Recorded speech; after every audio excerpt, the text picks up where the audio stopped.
Hey everyone, welcome back to the channel. My name is John and this is your Modern Tech Breakdown. Today I'm looking at some reasons for optimism for Apple within their Q3 earnings announcement. Let's jump into it.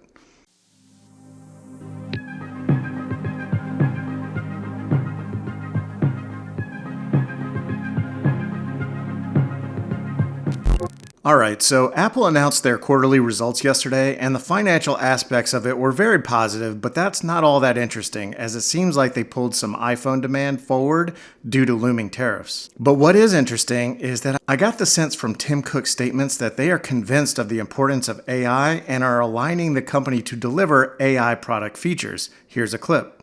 We are also significantly growing our investments. Apple has always been about taking the most advanced technologies and making them easy to use and accessible for everyone. And that's at the heart of our AI strategy. So the phrase that I'm picking up on is significantly growing our investment. I think it's an acknowledgement that the hill they need to climb is large, and they realize that they're going to need to put some resources behind it. And I think they can be successful if they do that. Apple is one of the best tech companies at creating a finished, polished product that is usable for a large number of people. And as recently as 12 to 18 months ago, the AI boom wasn't quite where it is now. And I think it wasn't so obvious to Apple that they needed to invest in AI in a very significant way. But now it seems that Tim gets it, and they are going to be building AI into all their products. No one is better situated than Apple to take advantage of AI technology for mainstream users. Apple has access to more personal information than anyone else in tech, and they have an ecosystem that can gather even more data than just about anyone except for maybe Google. And they also have an easy route to distribute AI features through iOS and macOS. So I think Apple is fairly well situated for this AI race. And also, some of their competitors, these multi-billion-dollar AI startups, are not as product focused as I think they need to be to win customers. Here's an example. OpenAI is always trying so hard to develop a reputation of having the best and smartest AI that their customer focus is diluted a little bit. They routinely crow about performance of their models on benchmarks, but some or maybe even most of these benchmarks are completely irrelevant to 99% of users.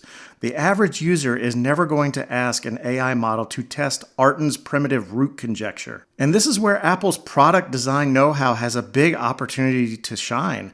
Apple has a relentless focus on customer experience, and it's potentially a huge advantage in AI if they can just get their act together. But some very valid obstacles remain. Does Apple have the ability to build the models they need to deliver strong products? They are already way behind, and they've lost key people on their AI team to Zuckerberg's enormous offers. But the door seems open to an acquisition. They have $133 billion in cash on hand, and they may be getting ready to spend some of it. Here's another statement by Tim Cook about planned investments. We are significantly growing our investment. We did during the June quarter. We will again in the September quarter.